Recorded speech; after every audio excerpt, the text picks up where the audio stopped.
My mom wasn't feeling well. Urgent care turned her away because they couldn't log her information. She was turned away from 2 urgent cares because of the computer systems being down.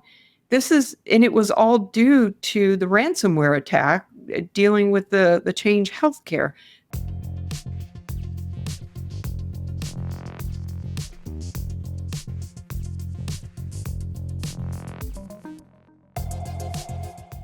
Welcome to another episode of Data Security Decoded by Rubrik Zero Labs.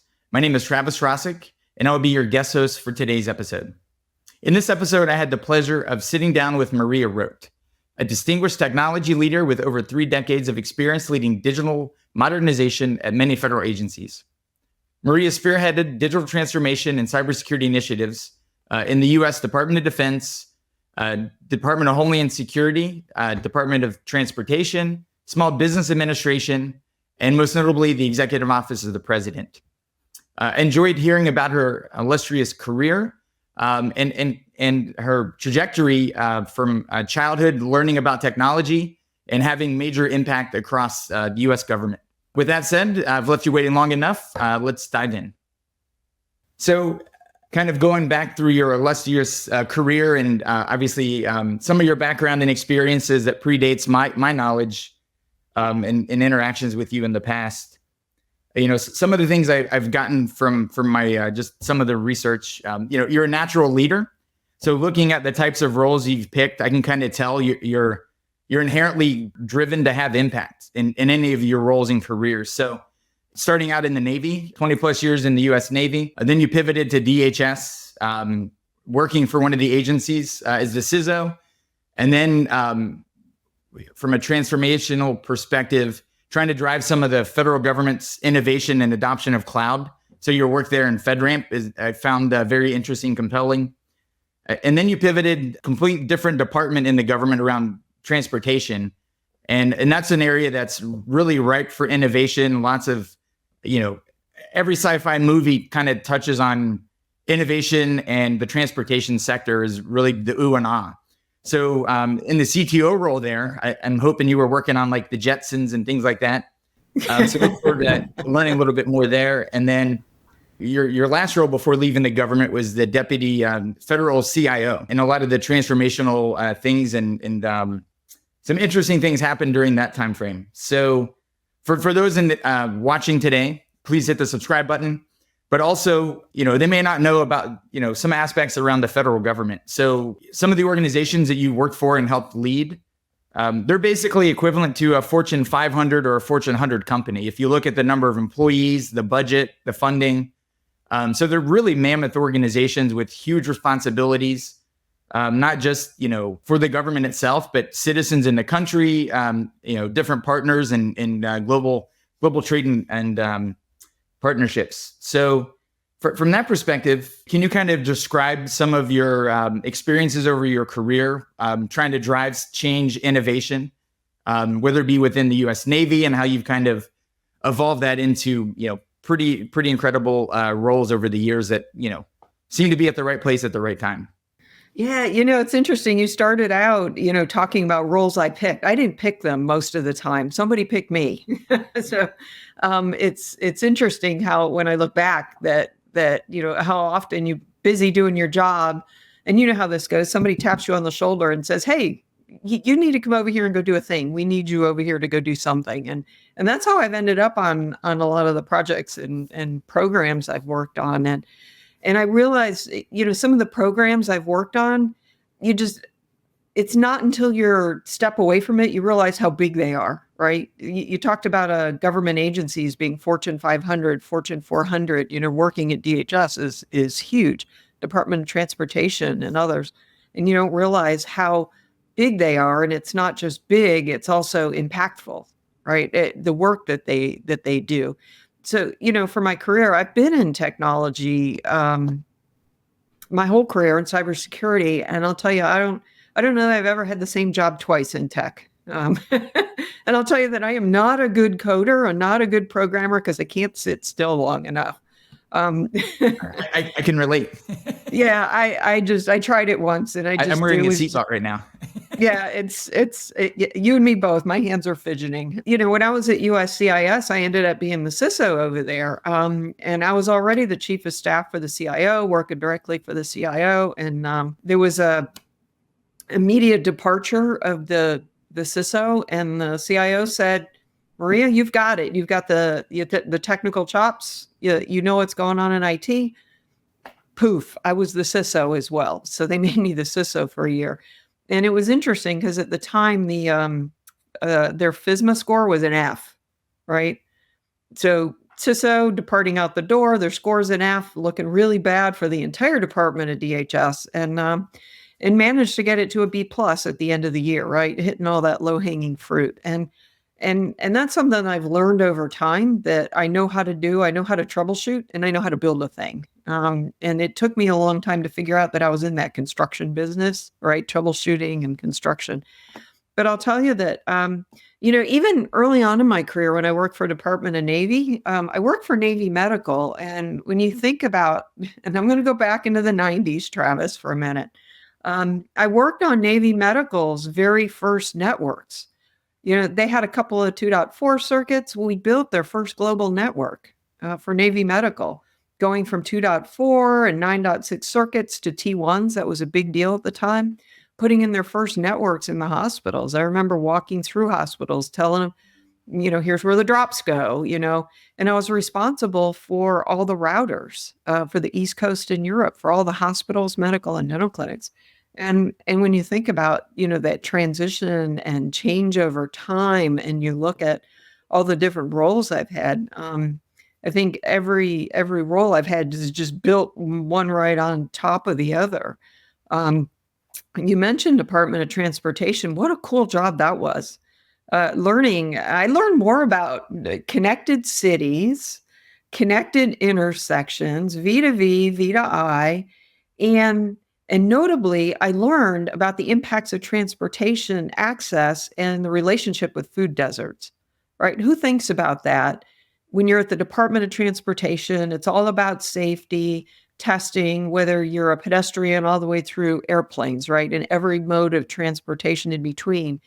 But what you also don't realize is that, departments like Department of Transportation, they also look at transportation through the lens of like I gave you the example, the food desert, right? When I was there, they had a competition for connected cities and to really build out some connected city for mid-sized cities across the United States. And out of the proposals from those cities, you really saw the passion of the mayors and the others that were applying for funding for this connected cities, and how they articulated, the need to have transportation within their cities and the outlying in the suburbs because of those food deserts. So I think, throughout my career working in tech, it's not just about, networks and, engineering and cybersecurity and all of that. There's that whole aspect of who does it touch in that citizen piece of it? Like I gave you, the example around the food desert at Department of Transportation. I think that's one of actually both sectors, healthcare and transportation, are, where everyone's going to directly recognize and benefit hopefully from all of the technical innovations. Like I'm excited for the future in that space. Yeah. I guess I'm just, reflecting that I've been able to work on some phenomenal programs working at TSA. I know why you need your name and date of birth to fly. I ran that program that figured out what are the minimum data elements that say you are who you say you are, and all the testing. Now, who gets to work on programs like that? Those are so huge and impactful. Yeah, that's pretty neat. Yeah, that's kind of cool. That is, yeah, very cool.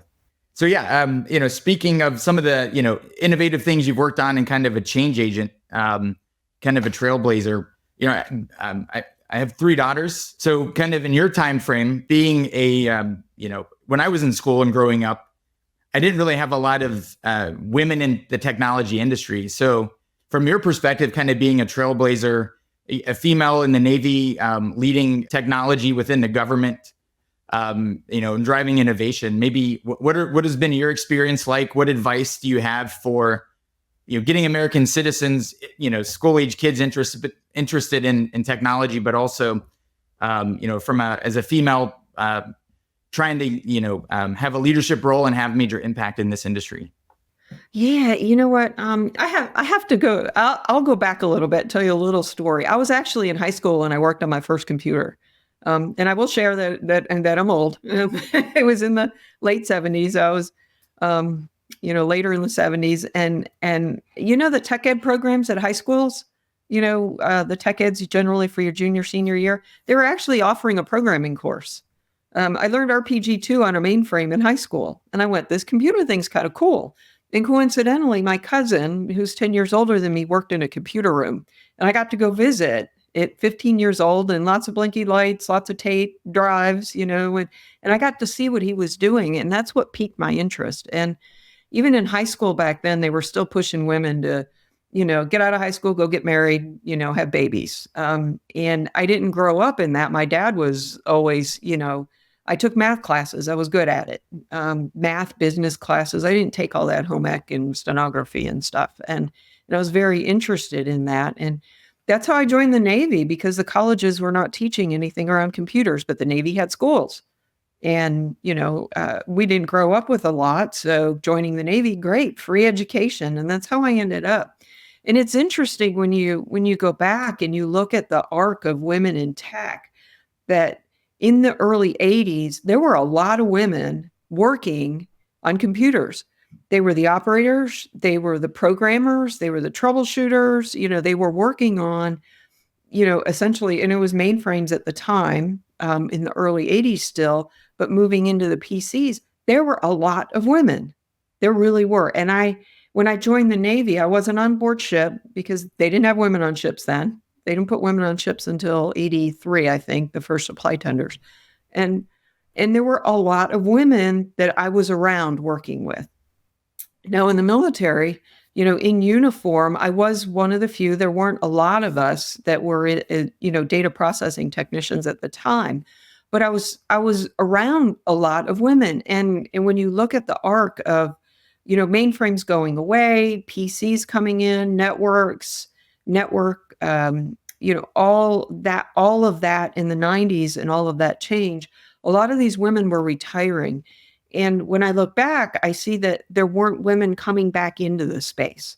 So women were leaving, yet I was stuck with it because I loved what I did. I loved the computer piece of it, right? All of it, the bits and the bytes and the network and playing with sniffers and all that. And I really liked it. And so I worked that entire, technology, right? Leaning in on PCs and learning about networks and connectivity and working on, like I mentioned earlier, Navy Medical, a global network. Who got to do that, right?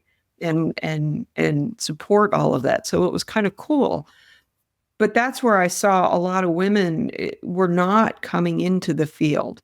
And yes, I was oftentimes the only female in the room, but that didn't bother me because if you're in the military or even, in federal service, it doesn't matter if you're tall, short, red, green, white, what have you. It just didn't matter. You were there to do a job. And that was always the mindset that I had.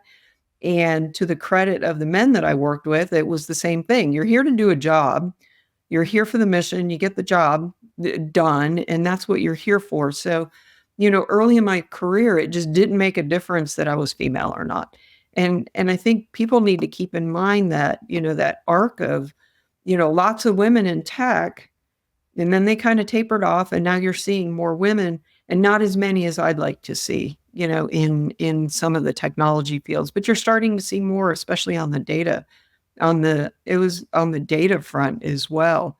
But again, just the fact that I was female, and oftentimes I had, an entire cadre of men working for me.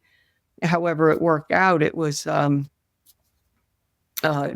that's just how it was. And you just work within that and you just go, and it didn't matter if you were male, female, or what have you. So it just didn't make a difference.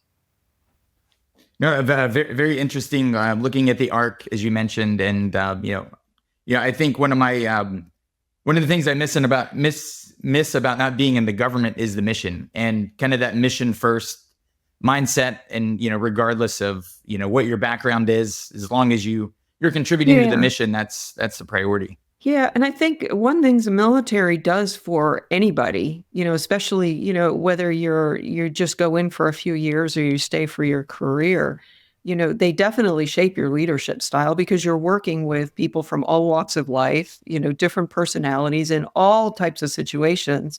And I think that helps shape your leadership style and how you use your leadership. Certainly, I became pretty I want to say politically astute, and not the politics thing, but meaning I could read a room. I learned how to read a room, right?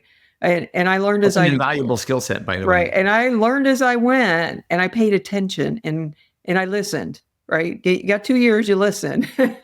And I think that really had an impact. Yeah, that's a skill they don't teach in school, but it's invaluable. Yeah. I was talking to a bunch of 10th graders yesterday.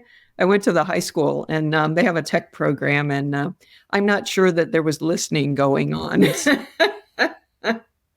Yeah, one of the challenges with my own personal experience with children is keeping their attention for long enough so they can listen. Yeah, attention of a gnat. So pivoting back into some of the technology aspects, our connection is kind of on the Federal Cloud Commission that we're in the process of wrapping up and giving recommendations. So maybe wanted to spend the next few minutes kind of talking about the genesis and the early stages of FedRAMP and kind of getting the government to move to the cloud. Some of that trajectory, when you left it, kind of fast forwarding to today, like, what worked well, what hasn't worked, and kind of how far off from the initial goals are we from that perspective? And without disclosing too much from what, the recommendations coming out of the commission, what are some of your observations or, I wish we would have done this different back in the beginning. Yeah. When I went on detail over to GSA, I went over as the FedRAMP director. The intent was to get the program because it was just starting. It was in startup mode, right? Getting started from initial operations to full operations, and that's what I was brought in to do. And it was interesting because when you talk about the program itself, it was really the first federal-wide program that touched every single department and agency when you're talking about technology. It really was. It wasn't just an impact on the agencies and how they think about cloud and cloud security, right? Because FedRAMP was just security for cloud, right? Setting the baseline of the controls that you need in the cloud. It had a big impact on the cloud for providers. And I say that because we shaped, in many cases, how the cloud providers were organized and structured and how they delivered their services. Now, I'll give you an example, right? So when you look at the controls, you got your O1 controls, all the policies and how you do things, right? You have all of that. When you look, say, for example, at configuration and change management, right? When a cloud provider rolls out a patch, how does that happen? How does that go rolled out? Now this is more than a decade ago, right? So some of the providers that were coming up with all their new data centers and all their new processes, they were used to running just a data center itself, not, calling it cloud. They were making that transition, if you will, from supporting their customers and calling it cloud, but they didn't have good processes around change and configuration management. That's one very specific example. And through the process, we actually put a little structure in place or force the cloud providers to think about their policies and how they handle change, right? Oh, we're just going to roll out a patch and we'll just do it tomorrow. Well, okay, how does that impact the customer? What's going to happen? Is it going to touch anything, right? So that's part of how you handle change and configuration management. And we found in some cases with the cloud providers, they were totally separate departments. The IT folks were like just going to push out a patch. Change management was somewhere else in the organization, and maybe they talked and maybe they didn't. So I think early on in the programs, that was one of the things that it wasn't just about, asking the cloud providers to walk through their architectures, and in some cases, how do the bits and bytes, how do those ones and zeros move across your architecture, and actually walking us through. It was also the process pieces around it. So it wasn't just technical, it was process, really forcing the conversation around how they handle their environments, right? Really digging in on, well, how do you roll over? Okay, you've got a second site halfway across the country. Is it a cold site? Is it a warm site? Is it a hot site? How is that data being replicated? Is it being replicated? Is it accessed only by the US?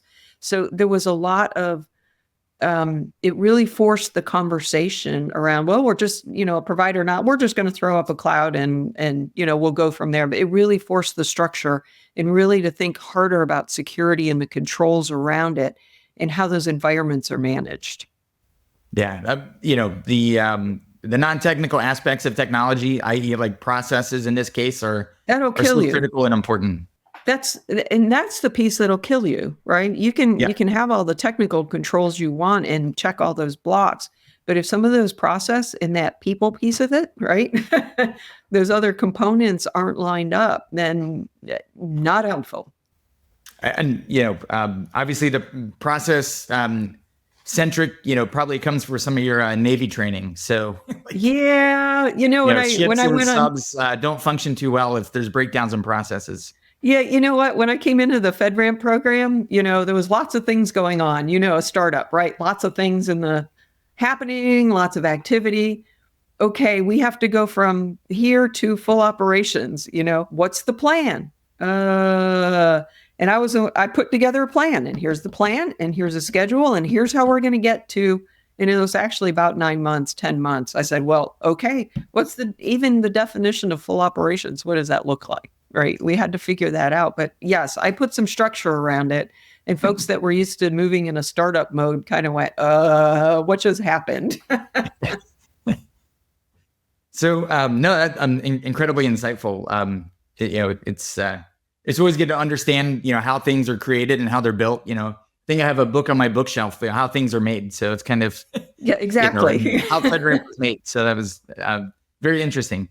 But it's and I would just want to add, FedRAMP's just evolved and adjusted and adapted as technology changed, as the program got smarter, as the cloud providers got smarter, and as you moved from infrastructure as a service to now the proliferation of software as a service, right? So FedRAMP has shifted and adjusted over time, and the program has figured out, how do we do this faster, better, and really continue to meet the needs, not of just the government, but the cloud providers too. Yeah. And, that transition is, tremendous amounts of complexity, as you go from infrastructure to software as a service. So, the scale and scope and the challenges and speed, right? It's all, I don't think people fully appreciate the amount of work that happens behind the scenes. Oh, I know. And just the responsibilities between infrastructure as a service and software as a service, right? Who owns, patching and upgrades and maintenance and all of those pieces. The cloud provider is going to do X, and you're responsible for whatever you load on those servers. Yeah. One of the things that I see is the devil's in the details with the SLAs and clearly understanding that shared responsibility model. Mm-hmm. That's one of the gaps that I see with organizations, private and public sector, is just not fully understanding all of those nuances. For pivoting into that, not understanding those benefits the threat actors. So we're pivoting into the threat landscape, which is where I've spent a lot of my career, studying threats, building things that mitigate threats and respond or emulate them. So one big government initiative and the DoD is putting in place is called CMMC, the Cybersecurity Maturity Model Certification. And obviously, looking at threats, they've evolved. I mean, they're constantly evolving. Initially, nation states were really the front runners from like the early cyber threats. And their main focus was around espionage and then pivoting into IP theft. So one of the big reasons for CMMC is looking at the, it's been stated by publicly from government officials, the largest transfer of wealth in the history of humankind has been through some of the IP theft, and specifically targeting like the defense industrial base. So your experience at Small Business Administration, and looking at CMMC and the challenges, right? So companies, they're bidding on government contracts. It's lowest cost, technically acceptable. Investing in the security comes out of overhead, and if the profit margin's so small, it's more difficult to be competitive or win contracts. So your experience in working in the SBA, and then looking at what CMMC is going to do to those, what kind of what are your thoughts, opinions, observations around how they can be successful? And ultimately, the goal is to protect military secrets and help maintain military dominance. Yeah, it's when you talk about small businesses, you have small businesses that, support NASA, support DoD, right? You mentioned the DIB, the Defense Industrial Base, and other. So to put it in context, right? So there's more than 33 million small businesses in the US, right? That's 99.9% was the last number I saw of all the businesses in the US. And it's huge. And then you have a portion of those that want to do business with the government. And this is where CMMC comes in, right? And while the small businesses have a huge role in generating employment, contributing to certainly the economic stability, all of that, many people employed by small businesses, right? CMMC really forced small businesses to think about and tackle what they should have been doing already. Small businesses start up, they got a great idea, they're going to build a thing. They get, maybe through some of the small business, SBIR, STTR, they might get some funding. We're doing some great stuff. But they always don't think about that IP, the theft, right? They don't think about that and the espionage and that even as they're inventing a thing, coming up with something to sell to DoD, somebody could break into their back door. And I think globally, on broad terms, not globally, not globally the world, but in broader terms, right? For small businesses, they need to even start tackling the easy stuff, what I call the easy stuff, right? Multi-factor authentication. I tell you, I share this because I see local businesses, they're not cyber aware. Like CMMC is forcing that conversation to be cyber aware. These folks are trying to invent something. They're trying to do something. They're trying to sell to DoD or sell to NASA or sell to somebody. And they're busy running their business in cybersecurity. They're not worried about getting hacked because, like you said, they got a profit margin. There could be just a handful of people working on this thing. They're trying to survive financially. Yeah. The stress of surviving from a cyber domain perspective is right. That's not nobody wants always, that added stress. Yeah, and it's just not top of mind for them, And I know CMMC's got compliance costs. There's some small businesses I've talked to. When I was at the SBA, boy, I got an earful about CMMC and the costs, right? Because it's just not built in. It's part of overhead for those companies. And even today, as some of these small businesses are going through the process, it's killing them because of the cost, right? And if they think about it when they start their business and build in the security pieces as they go along, but there's an education process that goes with that. I think that these inventors, these folks that are coming up with a new product, a new solution, they really need to think about security as top of mind from the very beginning because it is their IP and somebody's going to steal it and somebody else is going to use it and somebody else could make a $1 billion off of their idea. Then what happened? Then they're in trouble. And this is where, the SBA has guides, right, for strengthening cybersecurity. I know CISA has some tailored guidance as well. And I know CISA had deployed small business. They're not advocates. They're cybersecurity specialists, if you will, across the nation in many places, because I met with some of them periodically to help coach these businesses so that they have cybersecurity top of mind, even as they're trying to, run their business or go after federal work. It's not easy. It's hard. Businesses don't want to hear about hiring a consultant, but I'll also add, if those businesses look around in their area, they could get grants to help them, right? There's local communities where if you apply a business and you apply for a grant, say, for some cybersecurity protections, it may not be for CMMC specifically, but it could be for some of the requirements in there, and they could get some money to apply to their business around that. So I think these companies that, we're talking about CMMC, they don't have the money and they don't think about cybersecurity. Well, they need to get hot and they need to think about it from the beginning. And it's not top of mind to everybody. But I think more and more the awareness is there as we go more public with the data breaches, the hacks, the 0-day vulnerabilities, that there is more and more awareness. Mm-hmm. Yeah, I couldn't agree more. I like to tell people in organizations, small, companies investing, to think about it as, you're investing in cybersecurity as not a cost center, but as a differentiator. At some point, the government with CMMC or other commercial companies that are more risk adverse and are going to look deeper into the supply chain or cybersecurity supply chain, they're going to look at that and realize, hey, I want to do business with companies that are like-minded, that are investing in that, versus the ones that aren't prioritizing the security of it or building it in. Yeah, because if you have a company that says, cybersecurity is front and center, even if you're a small business not dealing with DoD, right, the CMMC, you just want to do business with the federal government. Well, if you're front and center to say, we propose to do this work for you, and they share that their company is just as secure as what they're proposing, to help the government with, that's helpful. And it gives, could give somebody some insights and say, hey, they're thinking about this. They're thinking about their company. And are they going to protect their company just as good as they're going to protect the federal government's data and information? Yeah, absolutely. So pivoting a little bit more to, kind of the timing of the airing of this, we're getting through an election cycle and transition.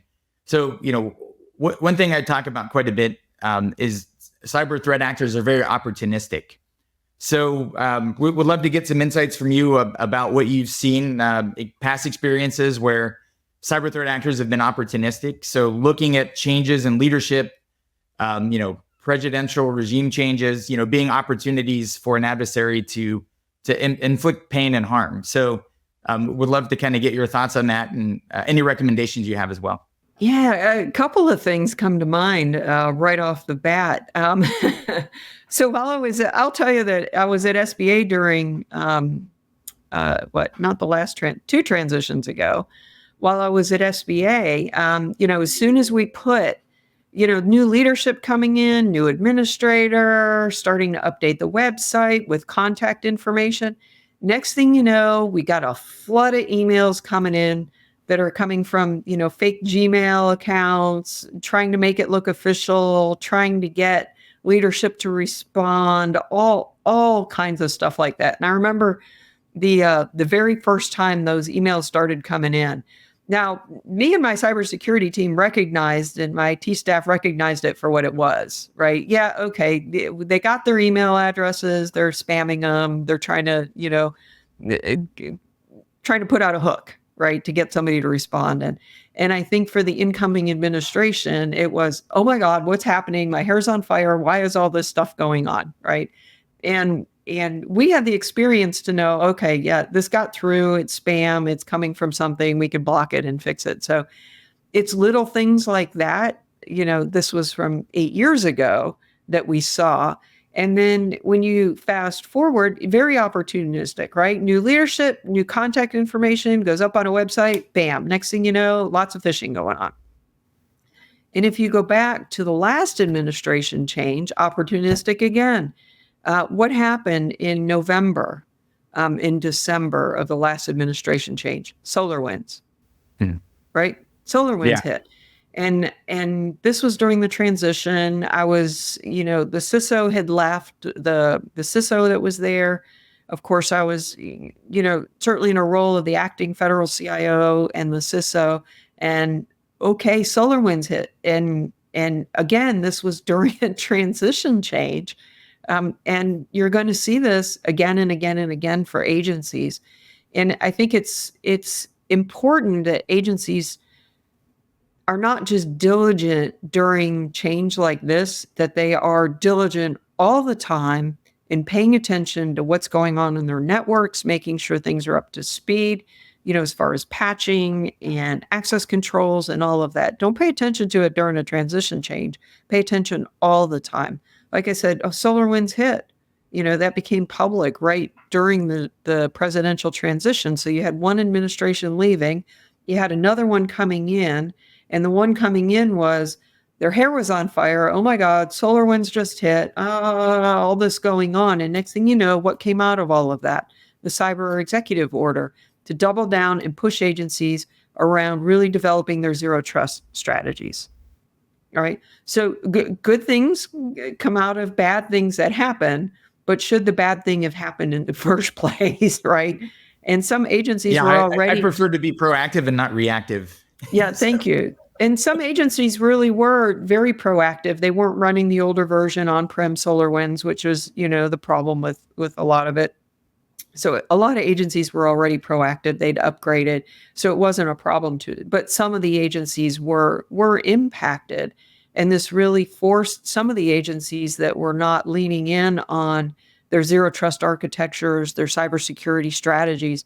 It really gave everybody a push to bring everybody, to the same level, right? Because it was very uneven across the board. And this really pushed to bring people up, even things as simple as having your logs, right? The SolarWinds really shone a big light on people weren't logging like they should, right? Something as simple as that. Oh, well, we only keep it for 90 days. Oh, not long enough, right? So the Cybersecurity Executive Order came out of that, and with the transition change. And I think even as we go through another presidential transition, staying, vigilant and continuing to be proactive. I'll tell you that I had a couple of people when I was at the SBA that were part of my threat hunt team. So they were always out there keeping an eye on, if anything popped up on any forums, insider threat was a problem, if we saw people sharing screenshots of things and stuff like that. So, there's things agencies can do to lean in and not just be on the defense. Yeah, no, that's great. I mean, yeah, I think, not letting down the guard and anticipating that, something's going to happen, right? Exactly. Yeah. So, and if it happens, how do you handle it? How do you respond? And right. And how bad is it going to be? You want to mitigate how bad it's going to be. You don't want to be in that position that it's really bad and all your data went out the door. Yeah. Or more on the destructive side, you lose the data, or it's exactly, your systems are just bricked. So, which is even worse. Yeah. Last thing you need, somebody crawling around. Right. Right. Yeah. I think, we're probably have time for one more question. So kind of pivoting, a lot of the conversation has been about your military government career. Wanted to kind of pivot to kind of your life after the government. And one area that Rubrik and myself kind of spend time with is around healthcare and healthcare cybersecurity. We have a threat, our Rubrik Zero Labs recent report has a lot of metrics and data around cyber threats and attacks on healthcare industry and some of the impacts. One of which, hospitals and that were impacted with ransomware attacks, had on average about a 20% reduction in patient care. And, the impacts around that, even though a small percentage of the hospitals are directly impacted, but the surrounding hospitals all feel the pain because they have to absorb, kind of like in a tactical environment, in a war zone. Certain things happen, you get flooded and inbounded with things you weren't expecting. So pivoting to that, I know you do a lot of advising, consulting work, and specifically on the board of directors of a regional medical system. So kind of wanted to talk a little bit about what your thoughts are in cybersecurity and its impact within one of your new areas of responsibility. Yeah, thanks, Travis. I just joined the board of directors for Frederick Health, which serves this community here in this part of Maryland, and so I'm only my second month in, so I'm pretty new here. But I share that because healthcare is top of mind for me anyway, and cybersecurity and watching, what's going on in the space. Personal story, right? When the change, what was it? The change healthcare earlier this year, right? February, March timeframe. Ransomware attack, yes. Yeah, the ransomware attack. So, cybersecurity, it's just not about the data, right? It affects the patient when the systems have to be taken down or, take down the systems, any of that. There's downstream impacts. And I'll share a personal nugget if it's okay. Earlier this year, when in February, March timeframe, my mom wasn't feeling well, severe headache. My uncle brought her to urgent care. Urgent care turned her away because they couldn't log her information in because the system was down. They sent her to another urgent care. She went to another urgent care. By this time, not only was it splitting headache, her vision was going. They started logging her in at one and the systems went down. Sorry, ma'am, we can't help you. She was very frustrated and my uncle brought her home. She said, I'm going home. She was very frustrated and I learned that when she was in the urgent care, she couldn't even find the door to get out because it was blurry and her vision was affected. Long story short, she was turned away from 2 urgent cares because of the computer systems being down. Nobody would help her, and she had a mild stroke, right? And it was all due to the ransomware attack dealing with the Change Healthcare. This is the downstream impacts that you don't always hear about, right? And for me, it was personal. Because when I called my mom to find out what was going on, she could barely find the numbers on the phone to dial, right? 911, right? So I was having to help her with that. So there's downstream impacts. But this is what happens. There's tertiary, secondary, tertiary impacts. People, looking at the quality of care and patient care. And that's a perfect example. And I'm glad you're on the board and trying to drive change from, being more cyber resilient. And specifically on the Change Healthcare attack, the adversaries are going after systems, to get ransomware payments, right? So what we're seeing is they go after like the data and the backups of the data, and they corrupt those such that they can have leverage and get more ransom payments. So. Yeah, because you call that out in your report, and there's a lot of really good data and statistics in that report, and that data security is a big issue with tens and hundreds of millions of patient records being stored, right? So it's not the primary systems, it's also the backups too. And I think, HHS has put out a lot of information around cybersecurity. I think they've got I'm not sure what it's called, a task force or something like that, trying to help the healthcare community. But it still scares me with the healthcare community because I don't know about you, but I've gone to the doctor and the receptionist at the desk, they take your picture of your driver's license and your insurance card with their phone, with an app on their phone. And I've asked about that because it's their personal phone, but there's an app. And all I get is, well, I don't know. I guess it's okay. I'm like, is it being stored on your phone? And generally it's, well, I don't know. I'm like, that's my insurance card and my driver's license that you're taking pictures of. Where is it going? Right. No, it's, those things keep me up at night. It's, I'm afraid to comment on being recorded, but it's very concerning. Yeah, but it's, if the healthcare personnel aren't trained in cybersecurity and not just the threats and role-based access, but also about insider threat, and that somebody's always watching them. I think that needs to be front and center as well, insider threat. Yeah, no, 100%. It's, going back to one of the earlier points about, being proactive, being vigilant, it's not just in the government space. It's, basically it's the new normal that we all have to, even on our own personal devices, home systems. There's the looking at the CISA known exploitive vulnerabilities list and some of the alerts that come out of there. It's just It'll drive you very bonkers. It's crazy. Yes, it is.